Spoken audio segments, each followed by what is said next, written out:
তো প্রিয় দর্শক বন্ধুরা, আজকে আমরা চলে এসেছি জামকুড়ির রাজবাড়িতে, যেখানে কয়েকশো বছরের ইতিহাস আজ বিলুপ্ত প্রায়। এখানে রাজা দামোদর সিংহদেব এককালীন বিরাট জায়গা জুড়ে রাজত্ব চালিয়েছে। তো সেই রাজত্ব এখন প্রায় বিলুপ্ত হয়ে গেছে, শুধু রয়ে গেছে কিছু অজানা ইতিহাস আর কিছু ভাঙাচোরা ইটের দেয়াল। এখন যে অবস্থায় রয়েছে, যে কোনো টাইমে এই দেয়াল ছেড়ে পড়ে যেতে পারে। খুবই ভয়ানক একটা জায়গা, যেটা বলা যাবে যে সাপের ঘর। প্রচুর সাপ এবং কি ঝোড় জঙ্গল হয়ে গেছে। দামোদর সিংহ বিষ্ণুপুরের রাজ সিংহাসন ছেড়ে তিনি দ্বিতীয় বিষ্ণুপুর তৈরি করার উদ্দেশ্যে জামকুড়ি চলে আসেন এবং নিজেকে রাজা হিসাবে প্রতিষ্ঠিত করেন।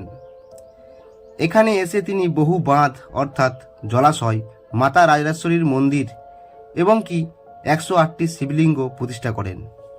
এখন মাত্র 7টি শিবলিঙ্গ দেখা যায়, আর বাকি সব শিবলিঙ্গ কোথায় আছে অর্থাৎ কোথায় প্রতিষ্ঠিত করেছিলেন সেই কথা কেউ আজও জানে না।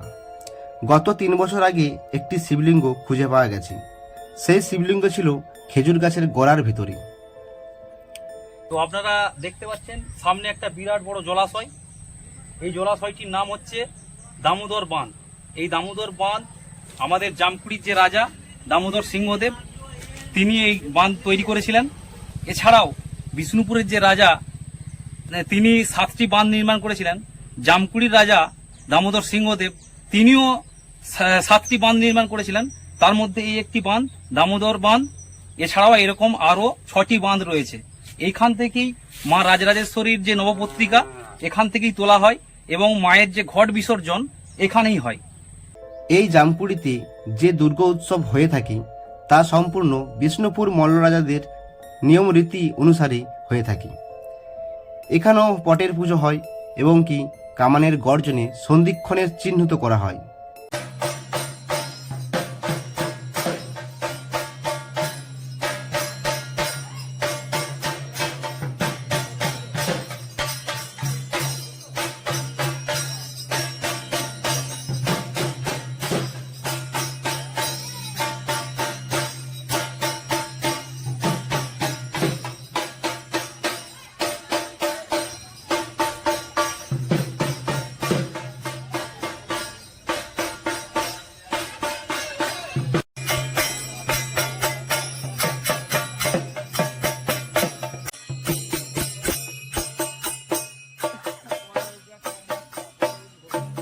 এখন প্রশ্ন উঠতে পারে যে এই দামোদর সিংহ কে ছিলেন। মল্ল রাজাদের ইতিহাসে এই দামোদর সিংহ এক বিশাল অধ্যায়, সম্পূর্ণভাবে ইনার ইতিহাস এখানে তুলে ধরা সম্ভব নয়। শুধুমাত্র আপনাদের কাছে সামান্য কিছু প্রয়াস তুলে ধরছি। মহারাজ গোপাল সিংহের 2 পুত্র কৃষ্ণ সিংহদেব ও গোবিন্দ সিংহদেব। গোবিন্দ সিংহকে জামকুড়ি পরগনার বিশাল সম্পত্তির দেখাশোনার ভার দিয়েছিলেন। গোবিন্দ সিংহের পুত্র হলেন দামোদর সিংহ। রাজা দামোদর সিংহ 35 বিঘা জায়গার উপরে গড়ে তুলেছিলেন বিশাল আকারের রাজপ্রাসাদ। তিনি আপ্যায়ন চেষ্টা করেছিলেন জামকুড়িটিকে দ্বিতীয় বিষ্ণুপুর গড়ে তোলার, কিন্তু সেই আশা পূর্ণ হল না। হঠাৎ একদিন বহু প্রজাগণ মহামারীর শিকার হন, আর সেই মহামারীর শিকারে অনেক মানুষ মারা যায়। তারপর থেকে রাজা দামোদর সিংহ নানা রকম চিন্তা ভাবনাতে উনি ভেঙে পড়েন। তারপরে রাজা দামোদর সিংহ স্বপ্নে মাতা দুর্গাকে দেখেন। তার কিছুদিনের মধ্যেই মাতা রাজরাজেশ্বরীর মন্দির প্রতিষ্ঠা করেন আর শুরু করেন খুব ধুমধাম করে মায়ের পুজো, যা এখনও একই নিয়ম অনুসারে মায়ের পুজো হয়ে আসছে। এখানে নাকি প্রচুর অস্ত্রশস্ত্র ছিল এবং কি হাতিশাল ছিল, আর তার সাথে ঘোড়াশাল ছিল। লোকমুখে শোনা যায় রাজা নাকি হাতির পিঠে চড়ে জঙ্গলে শিকার করতে যেত। আপনারা এই জামকুড়ি গ্রামে আসুন, মাতা রাজরাজেশ্বরী দেবীকে দর্শন করুন ও রাজবাড়ির ধ্বংসাবশেষের যে অবশিষ্ট চিহ্ন দামোদর সিংহের সাক্ষী বহন করে চলেছে তা দেখে যান। কেমন লাগছে জায়গাটা?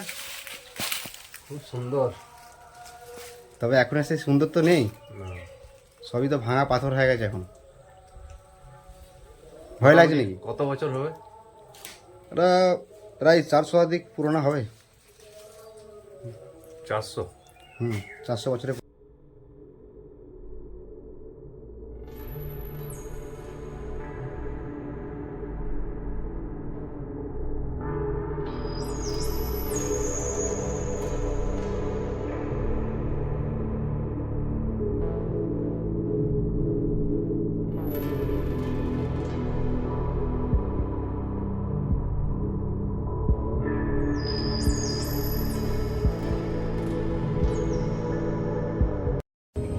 আপনারা দেখতে পাচ্ছেন, আগে আপনাদেরকে একটা নকশা দেখিয়েছি। এইখানে দেখুন কত সুন্দরভাবে নকশাগুলো করা আছে। এতদিন বাদেও যে এই ধরনের নকশা এত সুন্দরভাবে থাকবে আমরা ভাবতেও পারি। এইখানটায় দেখুন ছোট্ট আকারে একটা পাখির ছবি আঁকা আছে এবং চারপাশে কত সুন্দর সুন্দর নকশা করা আছে। জানি না এটা কতদিন আগেকার মানে রাজপ্রাসাদ, অবাক হয়তো হাজার খান্না বছর আগেকার। তো যাই হোক, নকশাগুলো খুবই সুন্দর আছে। আপনাদেরকে আরো অনেক কিছু জিনিস দেখানোর চেষ্টা করছি, আরো ভিতর দিকে যাব। আমরা এই বাড়ি নিয়ে আপনাদেরকে আগে একটি ভিডিও উপহার দিয়েছি, কিন্তু আমাদের কাছে খবর আসে এই বাড়ির নাকি নতুন করে আবার কোনো ফাট হয়েছে। সেই জন্য আমরা আজকে এসেছি। তো আমরা এসে আমরা কি দেখতে পাচ্ছি সেটা আপনাদের কাছে আমরা তুলে ধরবো। তো দেখুন এই যে জায়গাটা, এই জায়গাটা কিন্তু আমরা যেদিনকে এসেছিলাম সেই সময়টা হচ্ছে ওই দুর্গাপুজোর সময়। তখন কিন্তু এই জায়গার মধ্যে কোনো ফাট থাকেনি। আমরা এসে যেটা লক্ষ্য করছি এটা কিন্তু নতুন করে ফাট নিয়ে নিয়েছে। এছাড়াও এই যে জায়গাটা, এই ফাটটি দেখলে আপনারা বুঝতে পারবেন এই ফাটটি কিন্তু ছিল না। এই ফাটটি কিন্তু নতুন করে হয়েছে। তাই আপনাদের কাছে এই জিনিসটি মানে কিন্তু বেশি দিন আর থাকবে না। দামোদর সিংহদেবের যে পৈতৃক বা পুরাতন নিদর্শন যেটি বহুদিন ধরে এখানে রয়েছে সেটি কিন্তু প্রায় ধ্বংসাবশেষের মুখে। তাই আপনাদেরকে এইটি দেখানোর জন্য আজকে আমাদের এই ভিডিও।